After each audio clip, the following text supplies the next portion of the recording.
Hello everyone, welcome back to my channel. This is actually the second time that I've tried to film this video. You know I've had many mic problems, camera problems, audio construction problems, so you don't need to know that, but my hair looked much better the first time around, but that video was not permissible. I wanted to do a video discussing my thoughts on my 2-year makeup no-buy, how it went, just sort of like an overall wrap-up, because I did a video similar to this last year talking about how not buying makeup for a full year went, how I felt about it, why I did it in the first place. And now, because I've been on this journey for 2 years, not purchasing makeup for 2 straight years now, I wanted to sort of reflect on it and do a little bit of a wrap-up video.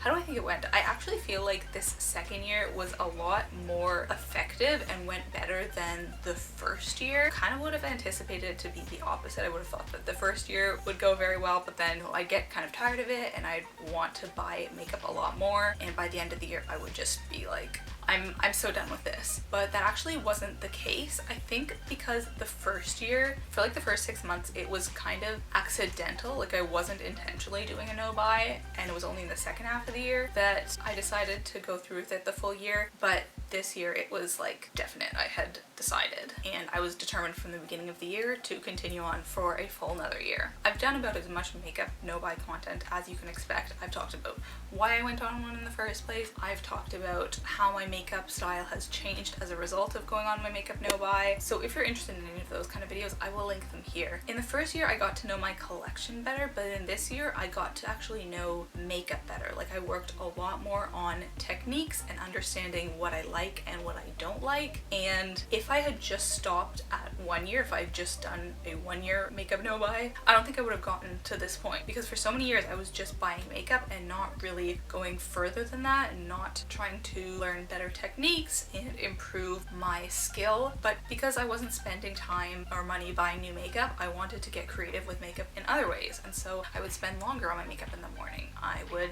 watch in-depth YouTube tutorials. Like for example, today I tried a cut crease look, which in the past I only would have tried like for fancy occasions, which isn't a great idea to leave your practice to special occasions just in case it goes wrong. So I'm pretty happy with my cut crease today, but I can tell that I need practice. You can rank my cut crease below if you want to give me a number out of 10. I feel like this is like maybe a 6 of a look.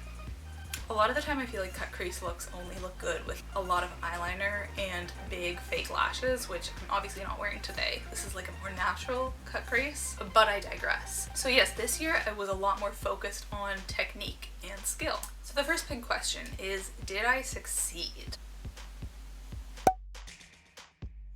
I think the answer is overwhelmingly yes. That's not to say that this was a strict no-buy. There were a couple of products that I purchased. I got a couple of palettes, I got a couple of single eyeshadows, I got some presents that were makeup, but my goal, I think from the outset, was different than a lot of people who go on makeup no-buys. I think for a lot of people their goal is to minimize their makeup spending because they've realized that they're just going way over the top and they want to curb that, whereas I never felt like I had a legitimate makeup addiction or obsession. It was more that my collection was kind of foreign to me and I didn't know what I had. There was a ton of products that I just never reached for, and I felt like it was too large for my purposes. So though my goal was to not buy makeup, it was really motivated by a desire to better get to know my collection and better curate it. So I did succeed in the sense that I definitely better curated my collection. I decluttered a ton of products that frankly I should have decluttered way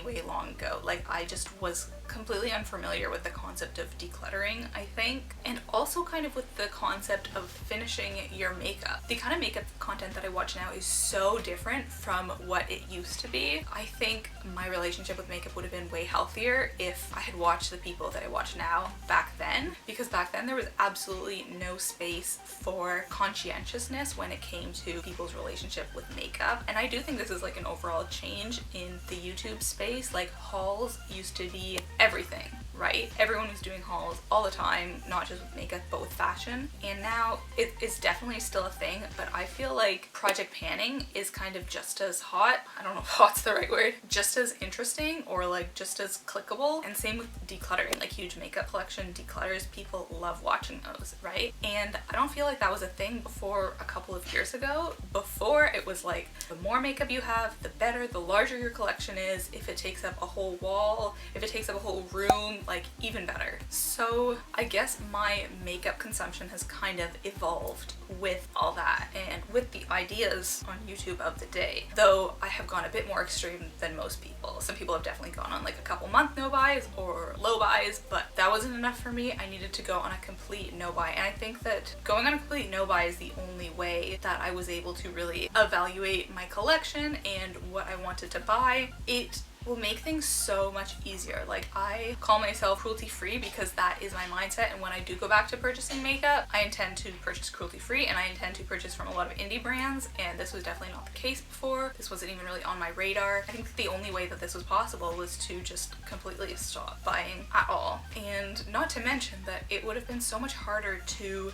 actually pan products if I was bringing more products into my collection. I have done really well with finishing off makeup products this past year, and I think a big part of the reason was because nothing new was coming into my collection, so I was forced to work with what I had. I apologize if this is repetitive with my other videos. I know I've definitely discussed a lot of these topics before, but I thought it would be helpful to put all this information sort of into one video and discuss all of my thoughts about this makeup no buy. I do want to address, because I know that a lot of people right now who I am watching on YouTube are putting out full makeup inventory videos, year-end declutters, all of their empties from the whole year. And I did do a year-end declutter and empties videos, but they were really just from the past couple of months. Like, my empties video wasn't from the whole year because I did get rid of a ton of stuff back before I moved in October. I brought a ton of stuff to L'Occitane, so I don't have most of the empties from the past year. But I think for 2021 I will be keeping all of my makeup empties, and I'll be keeping better track of my makeup. I think that this is another thing that I learned this year that I didn't necessarily think about last year. Tracking my progress, it's so helpful. Tracking how many items I finished each month, tracking my project pan. Last year my project pan was kind of a disaster. I was just like choosing random products every couple of months and being like, look, this is how much I finished, and it just wasn't organized whatsoever. So this year I am taking 10 or 11 products and I'm going to be tracking them throughout the year, because I know people love project pan videos. Again, apologies if this is all over the place. I'm just doing a big summary of my year in makeup, and I would one day